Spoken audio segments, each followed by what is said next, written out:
Katika harakati za kuhakikisha safu yao ya ushambuliaji inaendelea kuwa tishio kwa wapinzani, uongozi wa Yanga umeamua kukata mzizi wa fitina kwa kukamilisha mpango wa kumwongezea mkataba mshambuliaji wao hatari. Huyu ni Prince Dube.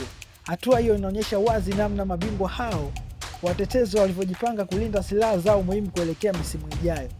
Taarifa kutoka ndani ya klabu hiyo zinaeleza kuwa Yanga imefikia makubaliano rasmi na nyota huyo wa kimataifa kwa ajili ya kusaini mkataba mpya wa miaka 2 zaidi. Uamuzi huo ni sehemu ya mkakati wa muda mrefu wa kuendelea kuimarisha kikosi na kuhakikisha ushindani unaendelea kubaki upande wao. Kwa mujibu wa taarifa hizo, hatua iliyobaki kwa sasa ni kukamilisha taratibu za mwisho za kusaini mkataba huo mpya, huku ikielezwa kuwa kila kitu kinaweza kuhitimishwa muda wowote kabla ya pazia la msimu wa mwaka 2025-26 kushushwa rasmi. Yanga imeonekana kuchukua tahadhari mapema baada ya baadhi ya klabu kuanza kuonyesha nia ya kumtaka mshambuliaji huyo ambaye amekuwa na mchango mkubwa ndani ya kikosi hicho.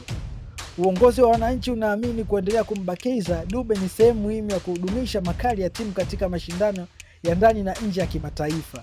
Chanzo kutoka ndani ya klabu hiyo kimeweka wazi kuwa benchi la ufundi limehusika moja kwa moja katika uamuzi huo, likivutiwa na kiwango pamoja na mchango mkubwa wa mchezaji huyo kwenye eneo la ushambuliaji. Dube ameendelea kuwa tegemeo muhimu katika michezo mingi ya Yanga msimu huu. Benchi la ufundi limelizia kabisa aongezewe mkataba, lakini pia namba zake za mabao zimechangia kwa kiasi kikubwa kufanya uamuzi huo, kwani ni miongoni mwa wachezaji wenye mchango mkubwa ndani ya Yanga.